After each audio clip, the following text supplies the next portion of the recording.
BC రిజర్వేషన్ల high drama ముగిసిపోయింది. ఇక 42% రిజర్వేషన్లు అన్నది కేవలం నోటి మాటలు తప్ప చేతల్లో ఉండదని తేలిపోయింది సుప్రీంకోర్టు ఇచ్చిన తీర్పుతో. ఈ నేపథ్యంలో ఇక స్థానిక ఎన్నికలు 50% రిజర్వేషన్తోనే వెళ్తది. తద్వారా పాత పద్ధతిలోనే వెళ్ళబోతున్నారు. అయితే స్థానిక సంస్థలు ఎన్నికలే ఆపేస్తారంటే సుప్రీంకోర్టును అడ్డుపెట్టి ఆపుదాం అనుకున్నాం. సుప్రీంకోర్టు తొందరగా తేల్చిపడేసింది. కాబట్టి ఇక ఎన్నికలకు వెళ్ళక తప్పని పరిస్థితి. వెళ్ళకపోతే పరువు పోతుంది.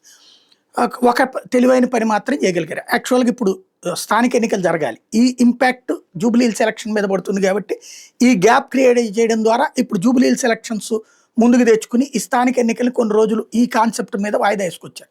ఇక స్థానిక ఎన్నికలకి రాష్ట్ర ప్రభుత్వం సిద్ధం అవుతున్నట్టుగా అనిపిస్తోంది. అందుకనినే ఒక కీలకమైనటువంటి నిర్ణయం తీసుకున్నారు. ఏదైతే గతంలో ఎన్టీ రామారావు టైంలో తీసుకొచ్చినటువంటిది, ఇద్దరు పిల్లల కంటే ఎక్కువ మంది ఉంటే గనక వాళ్ళు ఎన్నికల్లో పోటీ చేయడానికి అనర్హులు. ఆయన చట్టాన్ని తీసుకొచ్చే నాటి వరకు ఉన్న వాళ్ళు, అది ముగ్గురున్నా, నలుగురున్నా, ఐదుగురున్నా, ఎందుకంటే ఆయనకు కూడా అంతమంది పిల్లలు ఉన్నారు కాబట్టి ఓకే. ఆ తర్వాత వచ్చే వాళ్ళకి మాత్రం ఇది వర్తిస్తుందని చెప్పారు. తద్వారా అనేక మంది అవకాశాలు కోల్పోయారు. అదే సందర్భంలో ఫ్యామిలీ ప్లానింగ్కి అది ఉపయోగపడింది. బట్ ఇప్పుడు జనాభా పెరుగుదలలో తరుగుదల నమోదవుతా రాష్ట్రాలు ఇబ్బంది పడుతున్నటువంటి నేపథ్యంలో ఆంధ్రప్రదేశ్లో ఈ మధ్య కాలంలోనే తొలగించేశారు ఆ నిబంధనని. స్థానిక సంస్థల ఎన్నికల్లో ఎంతమంది పిల్లలు ఉన్నా పోటీ చేయొచ్చు అన్నటువంటి కాన్సెప్ట్. పైగా ఎక్కువ మంది పిల్లలు ఉంటే ప్రోత్సాహకాలు కూడా ప్రకటిస్తున్నారు. ఇప్పుడు తెలంగాణ ప్రభుత్వం కూడా అదే చేస్తుంది.